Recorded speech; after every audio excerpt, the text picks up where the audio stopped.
person's best day can change their life, but a presidency's best day could change the world. Like on September 19th, 1796, when George Washington said one of the most shocking things in political history: goodbye. For a man who likely could have ruled for life, the choice to peacefully hand power to another elected leader marked arguably his best day in office. How are we defining best? Using 4 criteria: fortunes, lives improved, acclaim, and glory. In some cases, the importance of the best day wasn't fully apparent until later, while other best days felt like triumphs immediately, like September 30th, 1800, when John Adams signed the treaty that ended the quasi-war and re-established positive relations with France, which would ultimately facilitate Thomas Jefferson's best day, the Louisiana Purchase, which doubled the size of the nation and opened new American frontiers. It's not hard to imagine a world where the War of 1812 ended the American experiment less than 40 years after it began. That's why James Madison's best day was signing the treaty that brought that war to a close. James Monroe's announcement of the Monroe Doctrine, which drew a line in the sand against European colonization in the Americas, solidified the nation's foreign policy and sovereignty. Independence Day 1828 saw John Quincy Adams celebrating the groundbreaking of 2 enormous and visionary infrastructure projects. On January 8th, 1835, Andrew Jackson paid off the entire national debt. While it was ultimately unsustainable and likely contributed to the century's worst economic crisis, it was a triumph for Jackson and has never been repeated in American history. After national tempers flared over sensationalized reports of British attacks on a U.S. steamboat, Martin Van Buren addressed Congress to emphasize patience, diplomacy, and steer the nation away from war. Though his presidency only lasted a month, William Henry Harrison's inauguration was a moment of national optimism and political success. The Tyler administration's annexation of Texas expanded U.S. territory and fulfilled his vision of manifest destiny, though it also sparked contentious national debate and divisions. America's expansion also played a part in James K. Polk's greatest day, the signing of the treaty that marked the nation's victory in the Mexican-American War and its acquisitions of territories as far west as present-day California. After decades of tension between the nations, Zachary Taylor's Clayton-Bulwer Treaty established peaceful economic cooperation with Britain and positioned the United States as a major international player. On November 13, 1852, President Millard Fillmore dispatched a trade mission to Japan. Though the delegation wouldn't arrive until after he'd left office, the mission ended Japan's centuries of isolation and opened it to the Western world. Franklin Pierce's Gadsden Purchase acquired parts of present-day Arizona and New Mexico and facilitated the construction of a southern transcontinental railroad. In his inaugural address, James Buchanan pledged not to run for re-election. Knowing what we know now, it was the greatest decision of his presidency. Less than 3 months before his tragic assassination, Abraham Lincoln oversaw the passage of the 13th Amendment, a pivotal moment in American history that outlawed slavery and freed millions. Historians have given Andrew Johnson a justified cold shoulder, so perhaps it's fitting that his best day was when the United States purchased Alaska. President Grant oversaw the ratification of the 15th Amendment, enshrining in the Constitution Black Americans' right to vote. Though more robust fixes came later, the executive order from Rutherford B. Hayes on June 22, 1877 was a bold and necessary first step in curbing political corruption in the civil service. President Garfield took another vital step and infuriated major political bosses when he ordered the removal of crooked officials from the New York Custom House. The realization of Hayes and Garfield's ambitions gave Chester A. Arthur his best day when he signed the Pendleton Civil Service Reform Act. Grover Cleveland took a stand against railroad monopolies consolidating out-of-control power and wealth by creating the Interstate Commerce Commission. The efforts against corporate monopolies continued with Benjamin Harrison signing the landmark Sherman Antitrust Act. When Spain conceded defeat to American forces, it not only ended the Spanish-American War, but also led to President McKinley's acquisition of territories including Puerto Rico and Guam, greatly expanding American influence. If you enjoy the confidence that your food and medicine are almost certainly safe, it all started on Teddy Roosevelt's best day,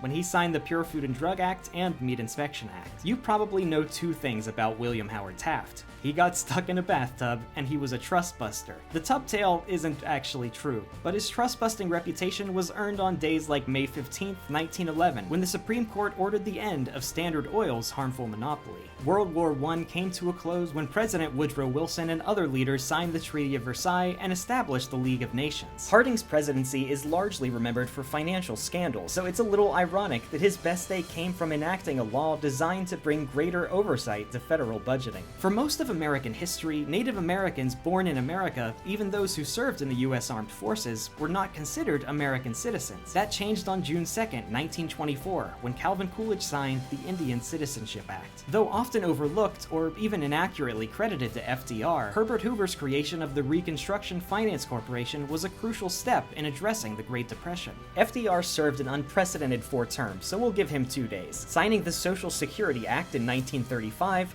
and June 6, 1944, when the Allied forces' pivotal D-Day invasion turned the tide of World War II.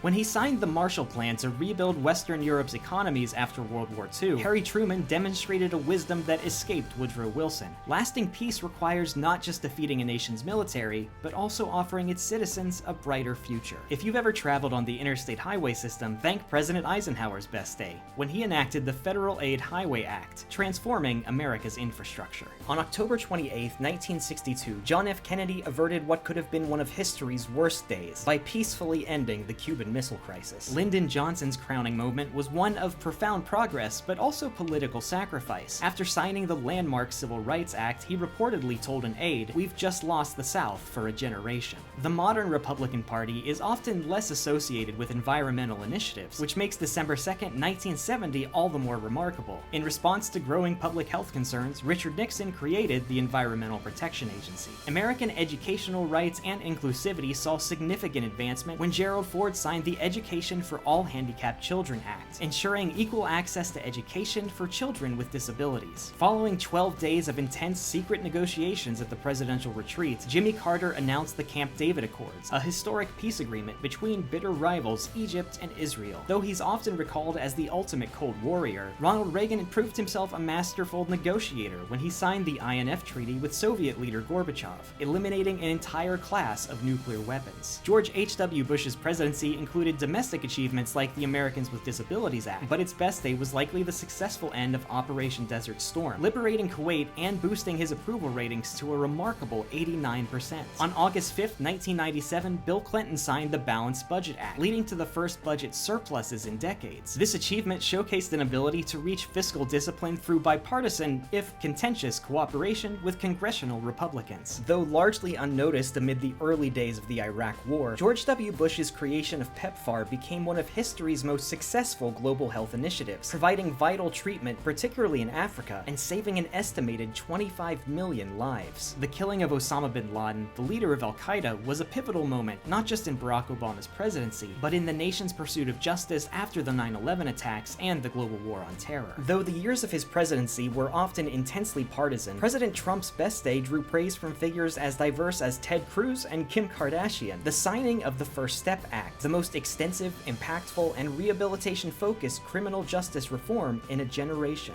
Joe Biden's signing of the Infrastructure Investment and Jobs Act was both a notable political achievement and a meaningful investment in America's aging infrastructure. Thank you so much for watching. I've really enjoyed these presidents' videos, and I'm excited about what we'll cover next. So if you love videos that feed your curiosity, be sure to subscribe.